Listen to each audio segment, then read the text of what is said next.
Basically ટેલોમિયર શોર્ટનિંગ એટલે basically તમે લખાઈને આવ્યા છો ઉપરથી ઘડિયાળનો કાંટો, જેમ આપણે ડાયલ ક્લોક આવે માટીવાળી ઘડિયાળ જે ઊંધી ફેરવીએ એમાં જેટલી માટી ભરેલી છે એ રીતે આપણા ક્રોમોઝોમ્સ જે છે એના છેડા પર ટેલોમિયર્સ નામના તત્વો આવેલા છે અને એ ઉંમર પ્રમાણે ઘસાતા જાય છે. જેટલા ઝડપી એ ઘસાય છે અને જ્યારે એ પતે છે ત્યારે માણસનું આયુષ પૂરું થાય છે. બરાબર છે. Telomeres shortening is the concept of ageing. બરાબર. ઉંમર વધવી એ ટેલોમિયરની શોર્ટનિંગના રિલેટેડ ગણાય છે. અને આજકાલ જે નવો કોન્સેપ્ટ છે અજરતા અમરતાનો, એ એના પર જ ફોકસ છે કે ક્રિસ્પર જીનથી તમે એડિટ કરો અને ટેલોમિયર શોર્ટનિંગને રોકી શકો તો તમે શું અજરતા અમરતા પામી શકશો.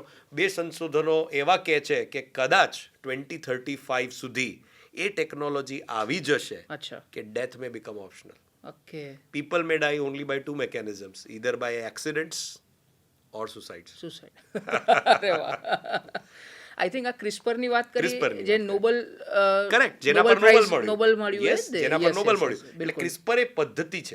યસ ક્રિસ્પર એ પદ્ધતિ છે અને એઆઈ આયા પછી તો આ બહુ ઝડપી થઈ જવાનું, કારણ કે તમે ડ્રગ ડિસ્કવરી, જેનેટિક એડિટિંગ, એના જેનેટિક એનાલિસિસ બહુ ખાસું કરી શકશો. બરાબર છે.